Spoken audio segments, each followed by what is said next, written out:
U.S. President Donald Trump has said that he will probably sign the immigration order today. This comes after his announcement that he will be suspending immigration for green card seekers for 60 days. Listen in. Therefore, in order to protect American workers, I will be issuing a temporary suspension of immigration into the United States. You heard about that last night.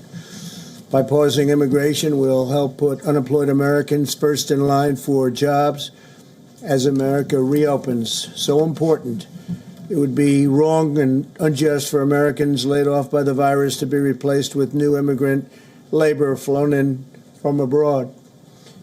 We must first take care of the American worker, take care of the American worker. This pause will be in effect for 60 days, after which the need for any extension or modification will be evaluated by myself and a group of people based on economic conditions at the time. This order will only apply to individuals seeking a permanent residency. In other words, those receiving green cards, big factor, will not apply to those entering on a temporary basis. As we move forward, we'll examine what additional immigration-related measures should be put in place to protect U.S. workers. We want to protect our U.S. workers, and I think as we move forward, we will become more and more protective of them. The U.S. president is moving ahead with his plan to partially reopen the American economy. Public opinion is divided on the president's decision, with many experts saying that a full-scale reopening is not possible without universal testing. According to President Trump, 20 states are drawing up plans to repeal stay-at-home orders as of now. That's 40% of the U.S. population. President Trump once again put the economy ahead of public health by saying that America wants to get back to work. This announcement coincided with the U.S. recording more than 2,700 deaths in a single day, making it one of the deadliest days for the outbreak. The president got a major boost from the U.S. Senate on Tuesday. In a bipartisan vote, the U.S. upper house passed a $500 billion relief package. The package aims to replenish small businesses and hospitals. It will also provide an impetus to America's testing infrastructure. The bill will now head to the U.S. House, where it is likely to receive similar support. The other major highlight of the day was a meeting between President Trump and New York's Governor Andrew Cuomo. After sparring for weeks over the federal government's handling of the crisis, the two men reportedly had a productive meeting at the White House. I'm proud of the relationship my administration has forged with New York, and I can say very honestly with New York State and New York City. They've been terrific to work with. The New York metropolitan area has been the epicenter of the outbreak here in America, and the federal government has spared no expense or resource to get New Yorkers the care they need and the care they deserve. Life is a fine line. Being in government is a fine line. Everything is a fine line. I'll tell you how I negotiate the fine line. You tell the truth. Just tell the truth. And I said to the president from day one. And by the way, he's done the same vis-a-vis me. He has no problem telling me when he disagrees, and he tells me when he agrees. I have no problem telling him when I disagree and when I agree. So fine line, and you can try to figure it out. Or you know what? Heck with it. Just tell the truth, and whatever it is, it is. And now, for more details on these developments within the U.S., Jagriti Dave is joining us live from Washington, D.C. Jagriti, thanks for joining us. Now, this announcement that President Trump will suspend immigration to the U.S. for around 60 days temporarily is quite a significant one, especially since this is the year of elections. Many are comparing this to the 9/11 scenario as well, when border security was under heavy scrutiny. But what does this mean for the international workforce within the U.S., and where do they stand?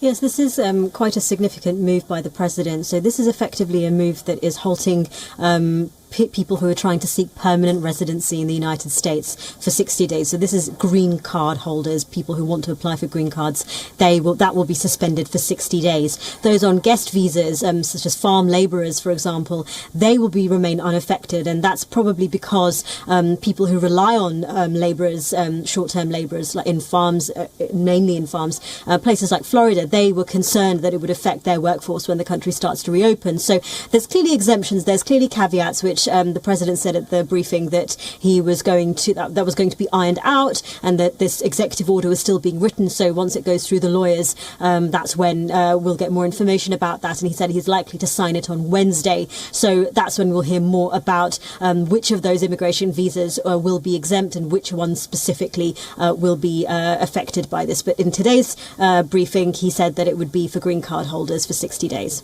Right. Now, as we know, the US is headed for elections in November this year, and it seems that both President Trump and Joe Biden are attacking China over its handling for the COVID-19 pandemic. So how do we see the relationship between US and China developing over the next few months?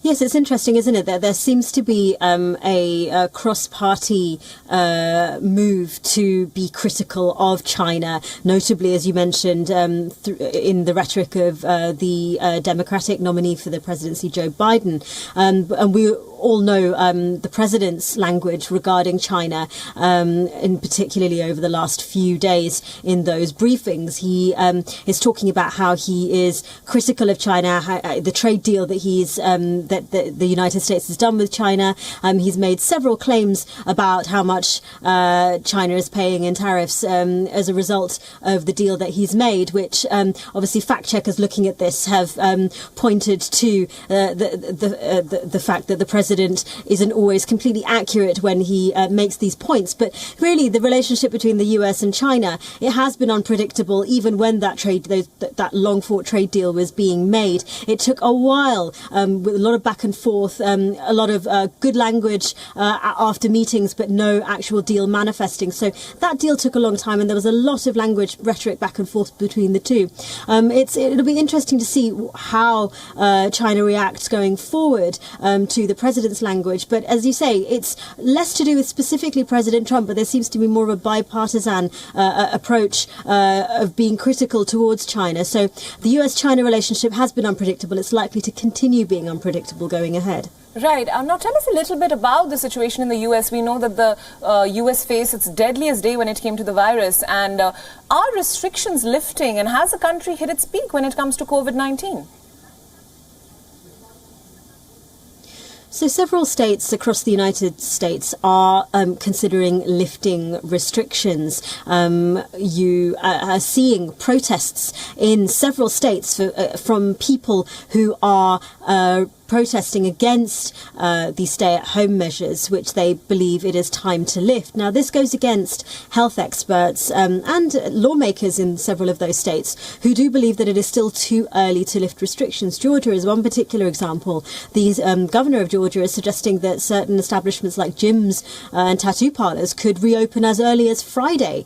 But lawmakers there and health experts say it is far too early, that there hasn't been a significant decline in order to do so safely. As you were saying, state governors have been telling the president that widespread testing is needed. Business leaders have been saying that widespread testing is needed to ensure employees can go back safely to work. And this is clearly being done on a case-by-case basis, the reopening of the economies. The president is saying it's leaving it up to the states to make those decisions. He said with his meeting with the New York governor that they're planning to increase the amount of testing that's happening in New York, given that New York was the epicenter, and there are moves that people want to get New York back up and running, but they have to do it cautiously given the scale of the outbreak in that state.